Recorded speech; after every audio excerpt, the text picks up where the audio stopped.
नमस्कार दोस्तों, मैं हूँ इला। मनोभाव के साथ आज फिर से उपस्थित हुई हूँ आप सभी के सामने। दोस्तों, जैसा कि मैं आपको पहले भी बता चुकी हूँ कि हम यहाँ बात करेंगे कुछ भावों की, मनोभावों की, जज्बातों की, एहसासों की और कुछ नए विषयों की। दोस्तों, आज रक्षाबंधन का त्योहार रहा। त्योहार पूरे देश में बहुत ही हर्षोल्लास से, धूमधाम से मनाया गया। हमारे देश के कई राज्यों में राज्य सरकारों ने मुफ्त यात्रा की भी घोषणा की कि आज के दिन बसों में किराया नहीं लिया जाएगा और काफी लोग जो हैं इस फ्री यात्रा के या मुफ्त यात्रा के जो लाभ था उन्होंने उठाया है। दोस्तों, खूब हर्षोल्लास से इस त्योहार को तो मनाया गया, पर इस त्योहार से ही जुड़े एक अन्य तथ्य को किसी ने भी जानने की कोशिश नहीं की। एक दूसरा तथ्य ये है जो आम लोगों यानी कि जनसाधारण को जिसके विषय में जानकारी ही नहीं है, वो ये है कि आज रक्षाबंधन ही नहीं है, आज श्रावण मास की पूर्णिमा है जिसे श्रावणी कहा जाता है। और यह दिन जो है संस्कृत दिवस के रूप में भी पूरे देश में ही बहुत ही हर्षोल्लास से, बहुत ही उत्साह से मनाया जाता है। अब आप में से कुछ लोग सोच रहे होंगे कि ये श्रावणी क्या है और क्या ये संस्कृत दिवस है। दोस्तों, श्रावणी एक उत्सव है, जैसे कि वैश्यों का त्योहार दीपावली को कहा जाता है या दशहरे को क्षत्रियों का त्योहार कहा जाता है, उसी प्रकार से ब्राह्मणों के लिए एक त्योहार है जिसको श्रावणी कहा जाता है। ब्राह्मण यानी कि जो ब्रह्म को जानने वाले लोग हैं, उनकी मैं यहाँ पर बात करने जा रही हूँ, जिनका कार्य अध्ययन अध्यापन है। उन लोगों से के बारे में मैं विषय में बात कर रही हूँ। जो कुछ लोग कर्म कांड से भी जुड़े हैं, वो भी इसको बहुत ही हर्षोल्लास से मनाते हैं। इस दिन जितने भी जो ब्राह्मण लोग हैं, जो ब्रह्म को जानने वाले लोग हैं, वो अपने आप को पाप निवृत्ति हेतु कई प्रकार के स्नान करते हैं, अपने यज्ञोपवीत को परिवर्तित करते हैं और अनेक प्रकार के पूजा कार्य इत्यादि करते हैं। अपने कुल देवों को, अपने देवताओं की पूजा करते हैं, अपने इष्ट देवों की आराधना करते हैं और साथ ही इस दिन पितृ तर्पण का भी विशेष महत्व है। इसके अतिरिक्त संस्कृत दिवस, जैसा कि मैंने आपको कहा, तो ये संस्कृत दिवस भी इसी परंपरा से जुड़ते हुए, क्योंकि ये एक संस्कृत भाषा जो है आजकल ब्राह्मणों की भाषा कही जाने लगी है, इसके को भी इससे कुछ लोग जोड़ने का जो है विचार रखते हैं, परंतु शायद ऐसा नहीं है। संस्कृत दिवस इस दिन जो मनाने की घोषणा की थी वो 1969 यानी कि 1969 में उस समय की तात्कालिक जो भी सरकार थी, भारतीय जो सरकार थी, और उस समय के शिक्षा मंत्रालय ने उस दिन को इसी यानी कि रक्षाबंधन श्रावण पूर्णिमा के दिन को संस्कृत दिवस मनाने की घोषणा की थी। और ये जो घोषणा थी वो भारत के जो शिक्षा मंत्रालय के द्वारा की गई थी। इसका जो संबंध था वो ये था कि भारत के प्राचीन ग्रंथों, ज्ञान प्रणालियों के आधार पर भाषा के रूप में संस्कृत की जो भूमिका है उसको याद रखा जाए। इस उद्देश्य से इस दिन को इस भाषा से जोड़ने का कार्य किया गया था। जैसा कि आप जानते हैं कि संस्कृत भाषा अब एक प्राचीन भाषा के रूप में जानी जाती है लौकिक रूप से, परंतु ऐसा नहीं है। ये तो पहले से ही एक वैदिक भाषा है और साथ ही एक बहुत ही वैज्ञानिक भाषा है। यदि आप नहीं जानते हो तो मैं आपको बताने का एक छोटा सा प्रयास कर रही हूँ कि जो संस्कृत भाषा है वो एक ऐसी भाषा है जो स्वर विज्ञान से जुड़ी हुई है, ज्योतिष विज्ञान से जुड़ी हुई है और बहुत ही सारे वैज्ञानिक तथ्यों से जुड़ी हुई भाषा है। दोस्तों, ये दिन यानी कि आज श्रावण पूर्णिमा का जो दिन है, जो संस्कृत दिन दिवस के रूप में मनाया जाता है, उसके और भी कुछ अन्य कारण ये हैं कि ये जो भाषा जो है इसके जो व्याकरण है यानी कि संस्कृत का जो व्याकरण है, उनको लिखने वाले यानी कि जो आप जानते होंगे कि महर्षि पाणिनि पाणिनि जो है वो संस्कृत विज्ञान व्याकरण के रचयिता रहे हैं और उनका जो जन्म दिवस है वो भी आज ही के दिन होता है।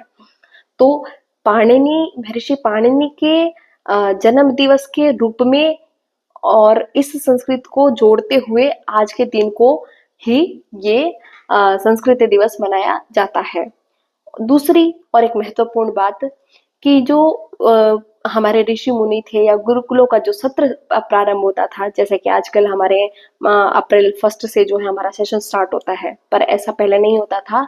श्रावण पूर्णिमा के दिन से ही सर्वप्रथम शिक्षा का आरंभ बच्चों के लिए कराया जाता था। तो इसलिए भी इस दिन को संस्कृत भाषा से जोड़ते हुए इस दिन को संस्कृत भाषा के रूप में संस्कृत दिवस के रूप में यहाँ पर जोड़ा गया है। इसके अतिरिक्त आजकल जैसे कि बहुत सारे लोग जो हैं संस्कृत को केवल जो है में वेद मंत्रों की भाषा समझते हैं या फिर केवल कर्मकांड की भाषा जानते हैं, उनको भी इस दिन के माध्यम से लोगों को आकर्षित कर इस भाषा के पुनरुद्धार और प्रसार के रूप में मनाने के हेतु भी इस दिन को इस भाषा से जोड़ने का एक कार्य यहाँ पर किया गया था भारतीय शिक्षा मंत्रालय द्वारा। तो ये थी कुछ मुख्य तथ्य जिनकी वजह से रक्षाबंधन यानी कि श्रावण पूर्णिमा के दिन को ही यहाँ पर संस्कृत दिवस के रूप में मनाया जाता है। अब आप कहेंगे कि संस्कृत भाषा ऐसी क्या भाषा है कि जिसको हम बढ़ावा देने का कोशिश करें, क्यों हमें इसको बढ़ावा देना चाहिए। मैं एक सबसे छोटी पहले आपसे एक बात कहना चाहती हूँ, वो ये कि किसी भी देश को जानने के लिए उसकी भाषा को जानना बहुत जरूरी है। और भारत देश कोई छोटा देश नहीं है और ना कोई इसका इतिहास इतना छोटा है कि आप उसको क्षण भर में जान सके। तो अगर आप अपने देश को अच्छी प्रकार से जानना चाहते हैं तो आपको अपनी इस भाषा को जानना बहुत ही ज्यादा जरूरी है। तो कोशिश हो सके जितना हम संभव हो सके हमें इस भाषा को जरूर ही जरूर जानना चाहिए। हमारी जो भाषा है, ये जो संस्कृत भाषा है, ये सबसे पूरे विश्व की सभी भाषाओं में सबसे ज्यादा समृद्ध भाषा है। क्या कोई ऐसी भाषा है जिसमें 102 अरब 102 अरब 78 करोड़ और 50 लाख शब्द हो? जी हाँ, परंतु संस्कृत एक ऐसी भाषा है जिसमें 102 अरब 78 करोड़ और 50 लाख शब्द हैं। इतनी समृद्ध भाषा, ऐसी भाषा को आप कैसे नकार सकते हैं। परंतु ये भाषा आज विलुप्ति की तरफ बढ़ती जा रही है और कुछ लोग हैं, संस्कृत भारती जैसी संस्थाएं जो हैं वो इसको फिर से पुनरुद्धार के लिए प्रयास कर रही हैं, लोग भी जुड़ना चाह रहे हैं। आजकल अनेक देशों में, जर्मनी जैसे अनेक देशों में, या जो बहुत ही हम कहें कि विकसित देश हैं, वहां पर इस भाषा को फिर से पढ़ाया जा रहा है। क्या हमने जो सोचा है कभी कि ऐसा क्यों हो रहा है? क्या हम नहीं जानना चाहते कि हमारे देश से ये भाषा हटती जा रही है और विदेशों के जो लोग हैं वो इस भाषा को सीखने का प्रयास कर रहे हैं? आप YouTube पे सर्च करके देखिए, अनेक चैनल्स पे आपको मिलेगा कि विदेशों में स्कूलों में बच्चों को ये पाठ पढ़ाया जा रहा है, ये भाषा सिखाई जा रही है, वहाँ पे गीता का पाठ कराया जा रहा है, वहाँ पे बच्चों को स्कूल में मंत्र सिखाए जा रहे हैं। और हमारे स्कूल्स के हमारे क्लासेस से हमारे सीबीएसई की भी हम देखें तो 6, 7, 8 तक ही भाषा जो है सीमित होकर के रह गई है। और भी अदर इसमें जो है विकल्प बहुत सारे हमें मिल रहे हैं कि कई स्कूलों में ये भाषा पढ़ाई ही नहीं जा रही है। पर ऐसा क्यों हो रहा है? क्या आप जानने की कोशिश नहीं करना चाहते? विदेशों में आज के दिन इस भाषा को लेकर के बहुत प्रोत्साहन है। नासा ने भी इस भाषा को स्वीकार कर लिया है। नासा से जो हमें सैटेलाइट की तरफ जो संदेश भेजे जाते हैं, उनके शब्द इस प्रकार से मिश्रित हो जाते हैं जिनके अर्थ को समझना मुश्किल होता है। परंतु संस्कृत एक ऐसी भाषा है जिसमें शब्द इधर से उधर होने पर भी उस वाक्य का अर्थ सेम रहता है, यानी कि वैसा का वैसा रहता है, जो कि बदलता ही नहीं है। क्या आप जानते हैं, अगर हम एक छोटे से सेंटेंस को लें, रामः विद्यालयम गच्छति, ये राम विद्यालय को जाता है, और हम इसी को परिवर्तित करके कहें कि गच्छति रामः विद्यालयम, तो भी वो वैसा ही रहेगा कि राम विद्यालय जाता है। तो यहाँ पर इस भाषा की ये विशेषता है कि यहाँ पर शब्द इधर से उधर होने पर भी इसके अर्थ परिवर्तित तो होता ही नहीं है। सबसे समृद्ध भाषा है, सबसे ज्यादा वैज्ञानिक भाषा है। आपको पता है कि हर अक्षर यानी कि वर्ण, हर वर्ण के उच्चारण का एक अलग स्थान है। ये हमें किसने बताया? संस्कृत भाषा ने बताया। तो ये एक ऐसी भाषा है जो पूर्ण रूप से वैज्ञानिक है। आप धातु विज्ञान लीजिए, रसायन विज्ञान लीजिए या आयुर्वेदिक लीजिए, तो ये सभी जो विषय हैं वो संस्कृत से ही तो जुड़े हुए हैं। अगर आप नासा के बारे में बात करते हैं तो खगोल विज्ञान या ज्योतिष विज्ञान, ये सब भी तो हमारे संस्कृत भाषा से ही जुड़े हुए हैं ना। तो ऐसे बहुत से विषय हैं जिन्हें अंग्रेजी में परिवर्तित कर दिया गया है, पर वो मूल रूप से संस्कृत से ही जुड़े हुए हैं। तो संस्कृत कोई साधारण भाषा नहीं है, ये बल्कि बहुत ही ज्यादा, बहुत ही परिष्कृत, बहुत ही मार्जित, बहुत ही ज्यादा साफ सुथरी ऐसी भाषा है और बहुत ही वैज्ञानिक भाषा है, जिसे हमें जरूर सीखना चाहिए और जिसके माध्यम से हम अपने इतिहास को भी जान सकते हैं। दोस्तों, इकलौती ऐसी भाषा है संस्कृत जिसमें कोई गाली गलौज नहीं है। सबसे साफ सुथरी शुद्ध भाषा है, ऐसी भाषा जिसमें खुद से पहले सामने वाले व्यक्ति को ही यहाँ पर सम्मान दिया जाता है। तो एक ऐसी उत्तम भाषा, ऐसा स्वर्णिम अवसर जो हमारे देश में अभी बढ़ रहा है, तो हमें उसे स्वीकार करके उसे आगे लेके जाना चाहिए और इस संस्कृत दिवस को हमें जोरों शोरों से मनाना चाहिए।